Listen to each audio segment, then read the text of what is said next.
Sometimes silence isn't weakness. It's the only thing left when the world refuses to listen. A man like Baron West doesn't beg. Not when he's cornered, not when he's hunted, and especially not when he's misjudged. That's why he didn't flinch when the bailiff called his name, nor when he rose from the creaking wooden bench to face the crowd inside courtroom B. His eyes, dark and flat like river stone, swept over the gallery of strangers, skeptics, and silent doubters. He saw every single one of them. But more importantly, he saw who wasn't there. No lawyer, no family. Baron stood alone. He didn't wear a suit, didn't need one. The faded olive-drab field jacket told anyone paying attention exactly who he was. Retired Marine, sniper, Fallujah. He walked with the kind of posture that only comes from shouldering things no man should carry. His silence wasn't defiance, it was restraint. They said he threatened a man. They said he uttered something about taking a shot from 800 yards and making it count. The charges were vague but dangerous. Alleged verbal threats, terroristic implication, the kind of buzzwords the media latches onto and the justice system fumbles with. And yet Baron West said nothing. Not when he was arrested, not during processing, not when they told him he'd be arraigned without counsel unless he spoke up. He just sat still and waited.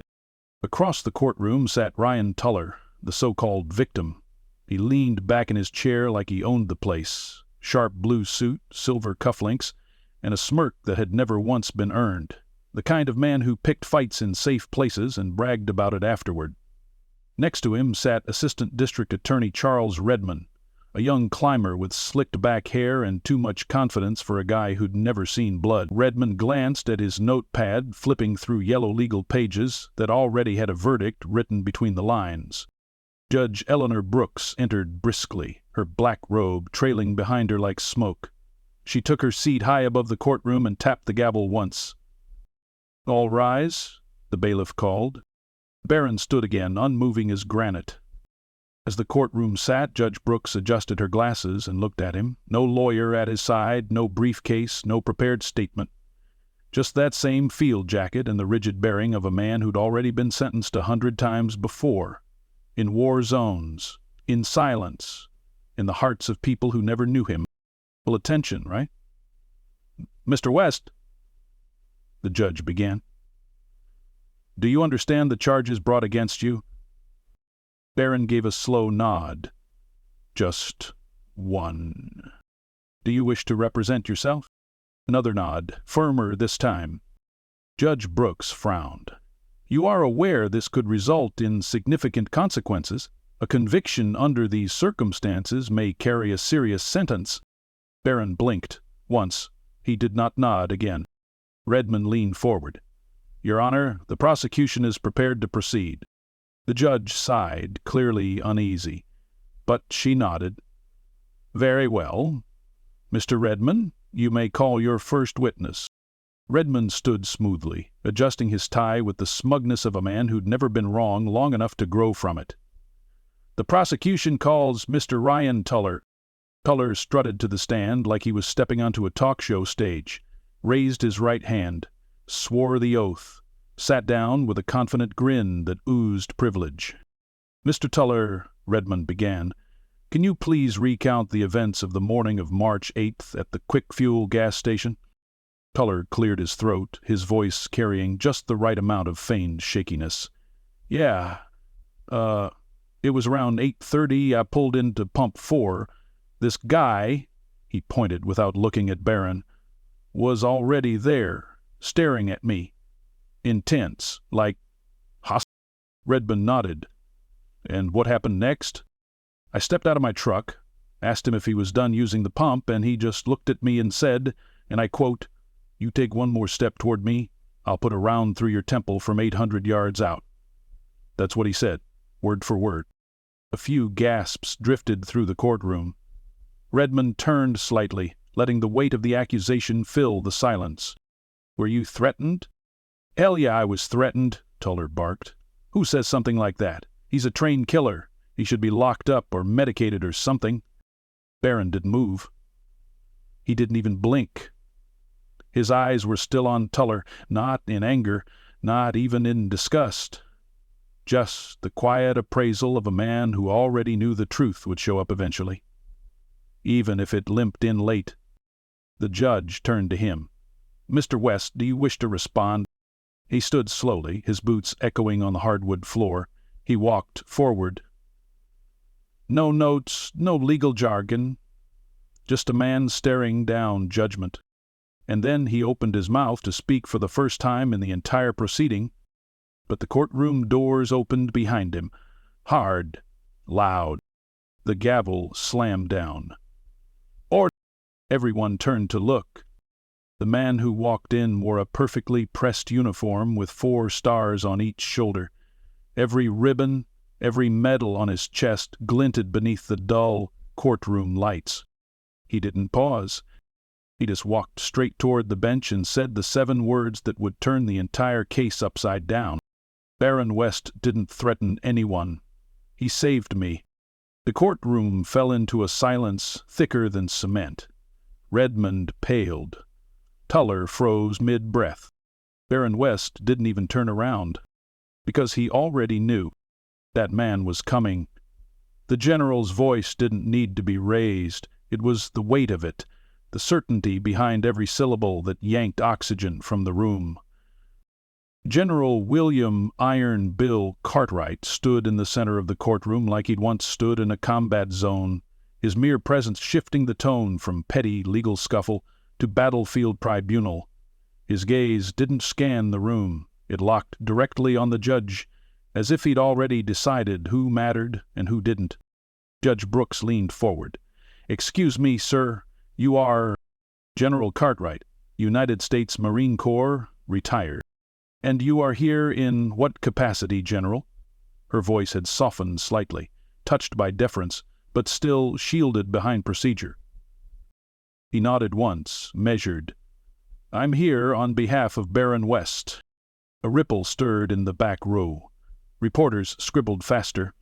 Ada Redmond's lips pressed into a thin line, eyes narrowing at the unexpected interference. "I assume you were subpoenaed?" "No, ma'am, I wasn't, but when I read that Sergeant West was sitting here without representation, while some desk-slick suit tried to put a bullseye on his back, I got on a plane." He turned slightly, casting a look toward Redmond. "I'm here because the wrong man's on trial." Baron West hadn't moved. If anything, the tension in the room slid right past him. But there was a flicker, the kind of barely-there shift in the jaw, the throat, like hearing the voice of someone you'd buried with your past. General Cartwright didn't ask for permission. He stepped to the front of the courtroom and faced the jury box directly. "I was the commanding officer of a special reconnaissance unit in Fallujah, Iraq, during the winter of 2004. There were 12 of us. 2 didn't make it past the first month.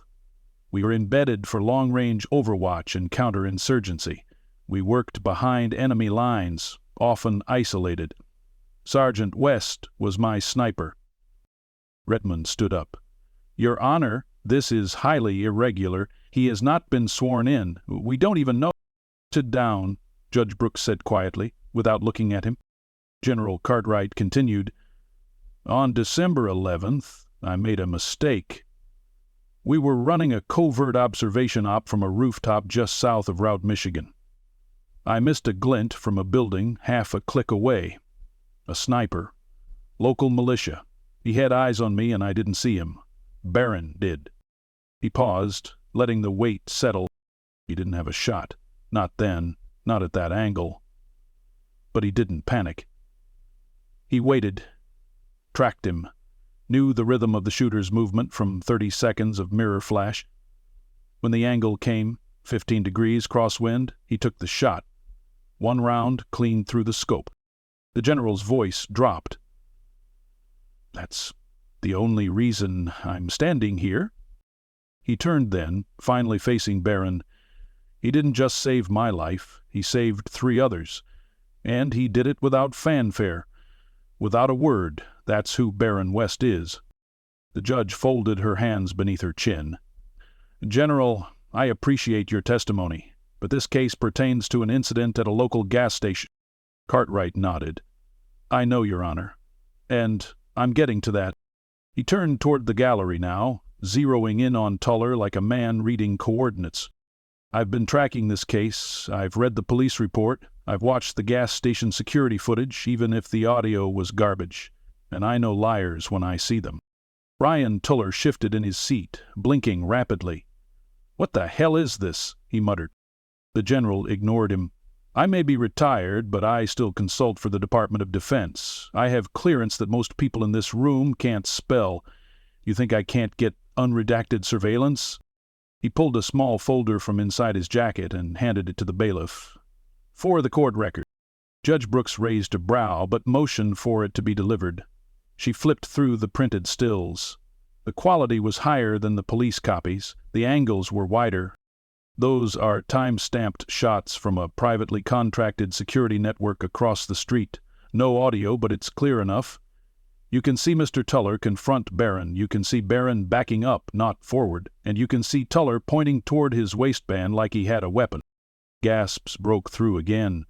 Tuller stammered, "That's not... This is being twisted. This guy's just backing up his buddy." Cartwright smiled, but it wasn't warm. "I haven't seen Sergeant West in 12 years. I didn't come here for friendship. I came because I won't let this country chew up another good Marine because it's easier to believe the loudest man in the room." Barron finally spoke. "Just once. I didn't threaten him. It was soft, but the room stopped breathing. I warned him. He didn't say it with anger, nor bark, just the low gravity of a man who'd spent his life balancing life and death on a trigger pull." Tuller stood now, angry and flustered. "This is a setup. You people are siding with a psycho who probably sees Taliban around every corner." "Enough," Judge Brooks snapped, voice like thunder. "One more word, Mr. Tuller, and you'll be held in contempt." The courtroom settled again, shaken. The judge looked at Barron. "Do you wish to say anything else on your own behalf, Mr. West?" Barron looked up, meeting her eyes for the first time. "I served this country for 24 years. I've been called a hero, a ghost, and a liability. But I've never been a liar." He let that hang. "And I've never shot a man unless he meant to hurt someone." General Cartwright nodded from behind him. Judge Brooks sat back in her chair, quiet. She didn't speak. Not yet. Because for the first time, the court wasn't sure which man was on trial anymore. And the one they were looking at, the one in the field jacket, alone, didn't look anything like a criminal. He looked like someone who'd been silent long enough, and who had finally been heard. Charles Redmond wasn't used to losing control. He'd built his reputation on surgical efficiency, climbing the district attorney's ladder on quick wins, airtight cases, and defendants too scared or too poor to push back. That's why Barron West had irritated him from the beginning. He didn't beg for a deal, didn't make calls, didn't even speak. Just showed up to his own arraignment like he was already walking to his own funeral, head high, hands calm. And now there was a 4-star general testifying for him, in his courtroom. Redmond paced the narrow strip between the prosecution table and the judge's bench, eyes flicking to the jury, then to the bailiff still handling the folder General Cartwright had submitted. He could see the damage already. Jurors leaning in, eyebrows raised, lips pursed. The quiet unraveling of certainty. He turned to Judge Brooks. "Your Honor, we move to recess for an evidentiary review of the new material introduced." Judge Brooks tapped a finger against her lower lip. "Mr. Redmond, this evidence is visual, direct, and time-stamped. The court sees no immediate reason to delay proceedings unless you intend to challenge its authenticity." Redmond hesitated. "I need time to verify its source." Cartwright didn't even look up from his seat. "Feel free to call the Department of Defense, Counselor. Tell them Iron Bill sent you." Murmurs rippled again. Redmond adjusted his collar, suddenly aware of the sweat building behind his neck. He turned to the witness stand. "The prosecution calls Officer Denise Holloway to testify." The bailiff called her name, and a uniformed woman in her early 40s stepped forward. She had kind eyes, the kind that didn't belong in a story like this, and she took the stand with a steady, tired composure. Redmond straightened his spine. "Officer Holloway, you were the responding officer to the March 8th incident involving Mr. West and Mr. Tuller, correct?" "I was," she replied calmly. "You arrested Mr. West, based on the complaint filed at the scene?" "I did." "And why was that?" "There was a verbal altercation. Mr. Tuller reported that Mr. West threatened him with extreme violence." "And you believed him?" "I noted the report, yes, but I also documented inconsistencies." Redmond blinked. "Inconsistencies?" Holloway nodded. "Mr. Tuller claimed he was blindsided, that Mr. West approached him in a threatening manner. However, the gas station clerk's statement didn't match, nor did Mr. West's behavior at the scene." "You saying you doubted the threat took place?" "I'm saying I followed procedure, but I recommended surveillance footage be reviewed before any formal charges were filed." Redmond's jaw tensed. "Then why was Mr. West arrested?" She met his gaze directly. "Pressure from Mr. Tour. He made several calls to your office, I believe." "I was told the DA's office insisted on immediate charges despite my suggestion to hold pending review." Redmond's face turned pale. "That's here." "I have the emails," Holloway said, reaching into her evidence folder. The judge waved her on. "Submit them." Redmond's voice cracked just slightly. "Let the record reflect that Officer Holloway acted according to standard field protocol and was not in a position to determine the veracity of either party's claims." "That's true," Holloway said, "but I know one thing. Mr. West didn't even raise his voice. He was calm in a way that doesn't match someone making wild threats in public." The defense table was still empty. No lawyer, no stack of notes. Just Baron West, sitting there with his hands folded neatly on the table, eyes closed, like he was memorizing the sound of the room turning in his favor. The judge gave a light tap of the gavel. "Officer Holloway, thank you. You may step down." The silence that followed was unnatural, almost too quiet for a courtroom. It wasn't tension, it was realization, shared, thick, crawling in slow recognition up the spines of everyone who thought they had the story figured out. Redmond cleared his throat, voice dry. "The prosecution requests a brief recess." The judge raised an eyebrow. "Deny." He straightened his tie, flustered. "Then the prosecution rests." That landed like a body hitting pavement. Baron didn't move. He didn't look relieved. If anything, he looked tired. Like a man who's been carrying something heavy for far too long and is still waiting for someone to notice it's not just weight. It's grief, guilt, and silence. The judge turned toward him. "Mr. West, do you wish to make a closing statement?" Baron stood slowly. For a second it looked like he might say no, but he cleared his throat and the room leaned in. "I didn't want this to go public," he began, voice worn but clear. "I didn't want anyone to stand for me. I'm not a man who needs applause. I've taken lives, good ones, bad ones. I've held dying Marines in my arms and written letters to mothers I never met. And I've lived quietly because that's the only way I know how to live with all that." His eyes found General Cartwright. "I don't speak unless it matters. That morning at the gas station, I didn't speak until I had to, and even then I didn't make a threat. I made a promise. A promise that I wouldn't let another loudmouth with a temper pull a weapon and scare people just because he thought he could get away with it." He looked directly at the jury now. "I stayed silent because I thought the truth would speak for itself. But I've been in enough sand and blood to know that's not how the world works. Sometimes silence gets mistaken for guilt. Sometimes restraint looks like fear." His hands dropped to his sides. "But I'm not afraid. Not of him. Not of the truth. Not even of the verdict. Because for the first time in a long time, I'm not carrying this one alone." He sat down, and for a long moment no one said a word, not even the judge. The courtroom was still for what felt like hours. Judge Eleanor Brooks sat with her hands steepled beneath her chin, unmoving. She didn't shuffle papers, didn't glance at the clerk. She simply watched Baron West the way a sculptor watches a finished statue, seeing the work, but still listening for the story it hadn't yet told. Then, finally, she spoke. "Mr. West, this court recognizes your service, but more importantly, it recognizes the principle that no man, soldier or civilian, should stand alone against lies." She turned her gaze to the jury. "You've heard the testimony. You've seen the footage. You've witnessed firsthand what truth looks like when it walks in with stars on its shoulder and silence in its bones." There was a pause, and then she said what the courtroom had been aching to hear.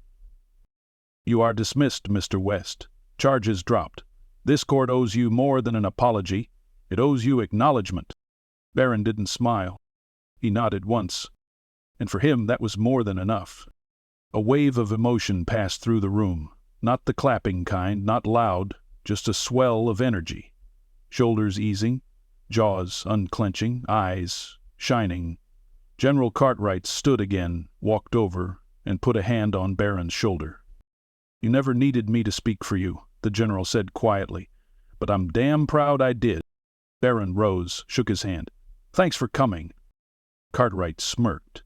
"You think I was going to let some rookie with courtroom hair put you in chains? Not on my watch." Baron looked around. The court officers were already packing up. Adia Redmond was gone, like a shadow that slipped out just before dawn. Tuller sat stunned, disbelief etched into the creases of his polished face. No one spoke to him, not even the bailiff. As Baron stepped out of the courtroom, the hallway greeted him with a different kind of silence, the kind that felt like peace. Waiting there, just outside the double doors, was Maggie, his daughter. She had driven 6 hours that morning after seeing the news break online. Her hair was a little messy, eyes rimmed with worry. But the moment she saw him, she let out a breath that had been stuck in her chest for years. He pulled her into his arms. She didn't say more, and he didn't have to. For the first time in a long time, she wasn't hugging a man weighed down by invisible battles. She was hugging her father. They walked together through the courthouse doors and into the sunlight. Baron squinted against the brightness, not from the sun, but from the absence of a burden he'd been carrying since Fallujah, since every mission, every judgment. Every moment he chose silence because he didn't believe anyone was ready to hear the truth. On the steps outside, veterans had gathered, not because they were asked, not because they expected a show. They came because one of their own had stood alone, and none of them could let that stand any more. Some wore old service jackets, some held service dogs by their sides, some had medals tucked away in shirt pockets that hadn't seen daylight in years. But they all shared one thing. They nodded when Baron walked past. The nod, that unspoken language of those who served. Baron paused, unsure of what to say. Then an older vet in a wheelchair spoke up. "You gave them all the ammo they needed," the man said, smiling, "and they still missed." His Baron laughed. A real laugh, not sharp, not hollow, just surprised. Like something soft had survived beneath all that stone. General Cartwright stepped out beside them. He handed Baron a folded envelope. "From the Secretary of the Navy. He heard what happened, wants you to speak at the honor gala this fall. Think about it." Baron raised an eyebrow. "Speak?" Cartwright shrugged. "Only if you want to. Or don't. I think what you did today already said enough." Reporters started crowding the sidewalk. A few camera crews gathered, but for once they didn't rush. They didn't shout. Something about the mood warned them. This wasn't a scandal. This wasn't a headline. It was something better. Baron turned to Maggie. "You hungry?" "Starving," she said. "There's a diner nearby. Not great coffee, but decent pancakes." They started walking. And as they moved down the steps, past the waiting press and the silent crowd of veterans, Baron Not at the courthouse, not at the courtroom, not at the man who tried to frame him. That part of his life was over. As they rounded the corner, Maggie reached out and took his hand. "You ever think about talking to someone?" she asked gently. "About all of it?" He paused. "I am." She looked over. "I'm talking to you, aren't I?" And with that, Baron West's Marine sniper, wrongly accused, finally vindicated, walked into a new chapter. One not marked by silence, not haunted by war, but slowly and surely by the steady warmth of home. And this time he wasn't walking alone.